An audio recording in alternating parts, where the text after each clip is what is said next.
जय माता दी। वीना सेस्ट्रो में आप सभी का स्वागत करती हूँ। यदि अभी तक आपने मेरा चैनल लाइक और सब्सक्राइब नहीं किया है तो प्लीज़ इसे लाइक कीजिए, सब्सक्राइब कीजिए और ज़्यादा से ज़्यादा इसको शेयर करने की कोशिश कीजिए, जिससे थोड़ा सा सब्सक्राइबर बढ़े, मुझे भी अच्छा लगे और वीडियोज़ बनाने में। तो चलिए हम बात करते हैं। आज का टॉपिक है हमारा सूर्यदेव का। सूर्यदेव को हमारी आत्मा का कारक कहा गया है। जैसे चंद्रमा आपके मन का कारक है, वैसे ही सूर्यदेव आपकी आत्मा का कारक है। हम दोनों के ही बिना अधूरे हैं। मन भी हमें अच्छा चाहिए, स्थिर मन चाहिए, और आत्मा हमारी प्योर होनी चाहिए।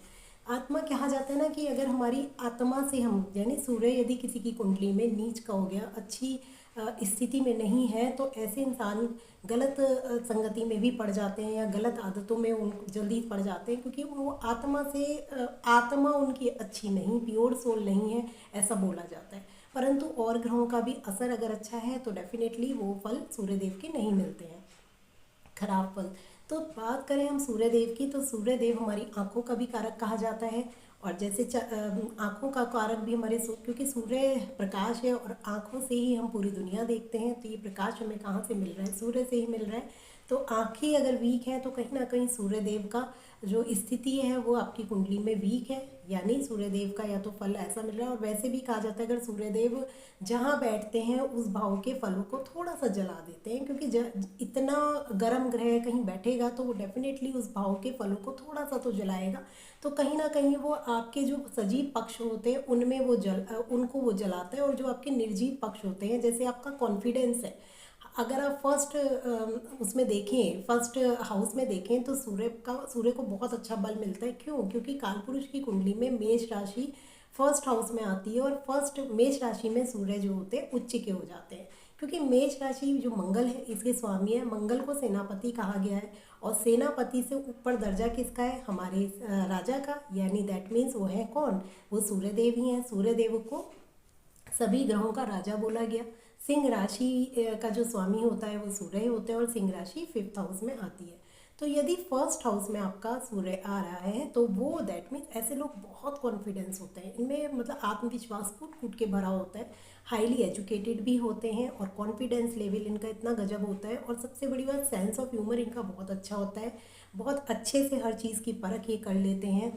तो पिता का भी कारक होता है, तो ऐसे लोग जो होते हैं उनका पिता से भी अच्छे, पिता पक्ष से भी इन्हें बहुत सपोर्ट मिलता है, और पिता को ये एक तरीके से उच्च स्थान देते हैं, क्योंकि सिर पे ही इन्होंने पिता को बैठा लिया। तो दैट मीन्स कि ये पिता को बहुत मान सम्मान देते हैं, और जितना देंगे उतना ही ऊंचाइयों पर खुद भी पहुंचेंगे। अगर नहीं देते हैं, सपोज वहाँ पे तुला राशि आ गई फर्स्ट हाउस में ही आपकी, और वहीं पे सूर्यदेव विराजमान हो गए, तो सबसे पहला फल तो अगर हम कालपुरुष की कुंडली से देखेंगे तो आपको दिखेगा कि ये तो उच्च के हैं, लेकिन लगन में देखें तो ये नीच के हो गए। थोड़ा सा फल वहाँ पे ये कम कर देंगे, यानी नीचता कम कर देंगे, क्योंकि कालपुरुष कुंडली वर्क करती है। परंतु कब? जब आप अपने पिता को वो मान सम्मान देंगे तो डेफिनेटली ये सूर्यदेव इतना परेशान नहीं करेंगे।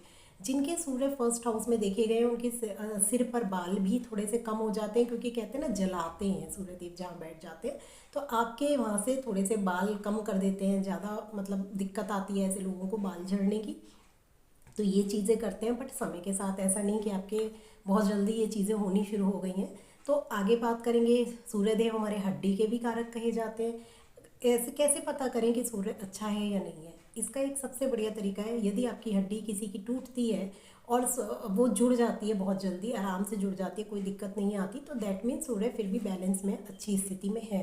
हड्डी का टूटना दैट मीन्स वो और वजह से हो सकता है, लेकिन अगर वो हड्डी टूटने के बाद अपनी पोजीशन पर सही से नहीं जुड़ी है, कई बार जुड़वाने के बाद भी, तब आप देखिए कि आपका सूर्य जरूर कहीं ना कहीं कुंडली में गड़बड़ बैठा होगा, या गलत प्लेसमेंट होगी, या उस पर राहु का प्रभाव आ रहा होगा, शनि का प्रभाव आ रहा होगा, ये सब चीज़ें आ रही होगी। सूर्य देखिए आत्मा का बोला जाता है कारक। तो ये आत्मा क्या है? हमारा आत्मसम्मान ही तो हमारी आत्मा है। हमें कब हमारी आत्मा से खुशी मिलती है? जब हम किसी चीज़ को कर रहे हों, अपना 100% हम कर रहे हों, और हमको वो चीज़ मिल जाए, और तब हम आत्मा से खुश होते हैं। यानी हमारी कहीं ना कहीं एक इच्छा होती है, जब वो इच्छा पूरी होती है तो हमारी आत्मा भी प्रसन्न होती है।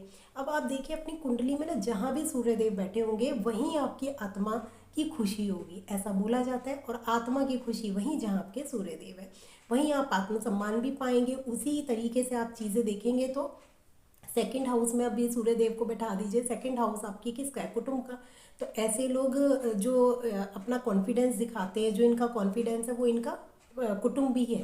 दैट मीन्स इनको परिवार में रह के ये अपना एक कॉन्फिडेंस अपने आप, मतलब इनकी पूरी खुशी इनके परिवार में सीमित होती है। इनकी वाणी बहुत ओजस्वी हो जाती है, क्योंकि सूर्यदेव ये वाणी का भी भाव है। तो सूर्यदेव बैठ गए तो दैट मीन्स वाणी के आपके बहुत ज़्यादा अच्छा कर देंगे। बट अब ये गर्म ग्रह है, क्या करेगा, मुंह में थोड़े छाले कर देगा बस, और क्या करेगा। तो ये चीज़ें दे सकता है वो। अब आँखों का भी ये भाव देखते हैं हम, सेकंड हाउस और हमारा जो 12th हाउस होता है, ये दोनों राइट एंड लेफ्ट आइज का होता है। तो यहाँ पे अगर सूर्यदेव बैठ जाते हैं तो आँखों की रोशनी थोड़ी सी कम कर देते हैं, तो वो प्रॉब्लम क्रिएट करते हैं। सिर दर्द होने लगता है, माइग्रेन की भी प्रॉब्लम सूर्यदेव दे देते हैं। तो ये चीज़ें वो कर देंगे, लेकिन आपको धन संपत्ति वैभव सब कुछ दिलाएंगे। कुटुंब आपके लिए, कुटुंब का जो साथ है वो आपकी आत्मा की खुशी है।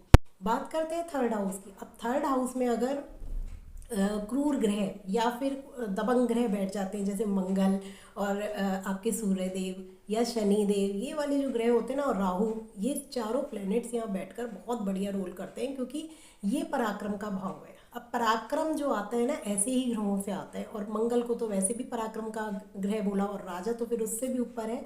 तो अगर ये थर्ड हाउस में बैठ जाए तो क्या कराएंगे, ये जो आपके एक तो छोटे भाई बहन हो सकता है कि उनका सुख थोड़ा कम करा दें, लेकिन उनसे आपको समृद्धि या उनमें आपकी खुशी होगी। या होता भी है जिसमें हमारी ज़्यादा खुशी होती है वही हमसे थोड़ा सा दूर हो जाता है, तो हम उसे पाने की कोशिश करते रहते हैं, ऐसा भी होता है। और ये यात्रा का भी भाव है। ऐसे लोगों की जो खुशी होती है ना, यात्रा करने में होती है, मतलब इनको अच्छा लगता है यात्राएं करना। साथ ही साथ ये कम्युनिकेशन यानी आपका सोशल मीडिया का भी भाव है। तो ऐसे लोगों की खुशी उसमें अपना नाम कमाने की भी होती है कि ये, क्योंकि नाम तो सूर्यदेव कमाते हैं। अगर इनकी पोजीशन अच्छी है तो हमारा जो लाइफ में हमें आत्मसम्मान मिलता है ना, जो हमें लोगों से एक हम गुडविल चाहते हैं, वो ख्याति जिसे हम बोलते हैं, वो सब कुछ सूर्यदेव दिलाते हैं। तो इसलिए कुंडली में सूर्यदेव की पोजीशन बहुत अच्छा होना बहुत ज़रूरी है, क्योंकि हर इंसान का आत्मसम्मान ही सब कुछ होता है। अगर उसका आत्मसम्मान एक बार गया तो वो वापस अगर आ भी जाता है तो हमको वो खुशी नहीं होती जो हमें पहले होती है। तो इसलिए सूर्य अगर अच्छा नहीं है तो प्लीज़ उसको, सूर्यदेव को अच्छा करने के लिए अपने पिता की सेवा कीजिए। पिता अगर नहीं है, किसी वजह से आपके साथ नहीं रहते हैं, तो जो भी आपके बुजुर्ग हैं, जो आपके आसपास हैं, जो पिता समान आप उन्हें मानते हैं, तो उनका आशीर्वाद लेके हर काम के लिए निकलिए। देखिए आपका सूर्य कैसे बलवान होता है। दूसरा, सूर्यदेव को आप जल अर्पित कीजिए। साथ ही साथ सूर्यदेव का आदित्य हृदय स्रोत का पाठ कीजिए। अगर आपका सूर्य ज़्यादा ही नेगेटिव प्रॉब्लम क्रिएट कर रहा है तो ज़रूर कीजिए। सूर्य नमस्कार एक सबसे बेस्ट रेमेडी होती है, जो योगा में भी सिखाई जाती है। अगर आप कर सकते हैं तो उसको कीजिए, बहुत अच्छा फल उससे मिलेगा आपको। बात करते हैं अपने फोर्थ हाउस की। फोर्थ हाउस में सूर्यदेव क्या करेंगे, यहाँ पे माँ के प्रति आप बहुत ज़्यादा डेडिकेटेड होंगे। मतलब सूर्य आपकी जो खुशी होगी ना, जहाँ आप फील करेंगे कि हाँ ये मेरी खुशी है, तो वो आपकी होगी माँ, यानी या फिर घर का सुख। यानी आप भागेंगे किस चीज़ के पीछे, घर, गाड़ी, बंगला, ये सब आपको चाहिए, तभी आपको अंदर से खुशी मिलेगी। तो वो सारी चीज़ें सूर्यदेव आपको दिलाएंगे अगर अच्छी स्थिति में है। और अदरवाइज़ आपकी खुशी, जब तक ये सब आपको नहीं मिलेगा, आप मन से, आत्मा से खुश नहीं होंगे। फिफ्थ हाउस आपकी संतान का होता है, संतान में खुशी है आपकी। फिफ्थ हाउस मतलब आपके प्रेम का भी होता है, लेकिन यहाँ पर बैठ गए सूर्यदेव तो ऐसे लोगों का प्रेम ज़्यादा लंबे टाइम तक टिकता नहीं है, क्योंकि वो जलाने का काम करते हैं। जहाँ भी आपकी भावनाएं ज़्यादा जुड़ जाएंगी, सूर्यदेव उससे जलाने का या तो काम करेंगे, यानी उस रिश्ते में कुछ ना कुछ गर्मी सी पैदा कर देंगे, आए दिन झगड़े करा देंगे। अब संतान होती है तो संतान से या तो मनमुटाव हो जाएगा, संतान आपकी नहीं सुनेगी, या संतान आपसे दूर रहने लगेगी। लेकिन एक चीज़ बहुत अच्छी कर देंगे यहाँ बैठ के, आपके संतान को एक बहुत अच्छा, मतलब कॉन्फिडेंस लेवल आपके संतान में गजब का होगा।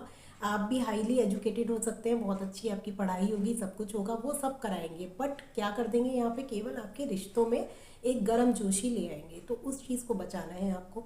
सिक्स हाउस में आ जाते हैं। सिक्स हाउस आपका रोग, रिपु, शत्रु का होता है। अब रोग, रिपु, शत्रु का जो भाव आएगा वो हमारे उसमें क्या करेंगे, ये हमारे रोगों को, रोग प्रतिरोधक की क्षमता को थोड़ा सा तो कम करेंगे को। लेकिन छठे, आठवें और 12वें भाव में कोई भी ग्रह जब जाता है तो वो थोड़ा सा परेशान हो जाता है या दिक्कत महसूस करने लगता है। तो यहाँ से कॉम्पिटिशन्स भी देखे जाते हैं या सेवा देखी जाती है। तो ऐसे लोगों की जो खुशी होती है ना, वो कॉम्पिटिशन्स देते रहने, यानी हर चीज़ में कम्पीट करने में खुशी होती है इनकी। और रोग प्रतिरोधक क्षमता भी इनमें आती है। अगर ये मतलब सूर्य थोड़ा सा इनको यहाँ पर बैठकर भी अगर ये बलवान करें तो इनमें ये चीज़ आती है। साथ ही साथ जो शत्रु होते हैं वो तो टिक नहीं पाते, क्योंकि जला देते हैं ना सूर्य देव, तो उनका तो जलाने का काम है। तो यहाँ पे क्या करेंगे, यहाँ पे बेस्ट रिजल्ट बस शत्रु के लिए दे देंगे कि आपके शत्रुओं का नाश कर देंगे। जो भी शत्रु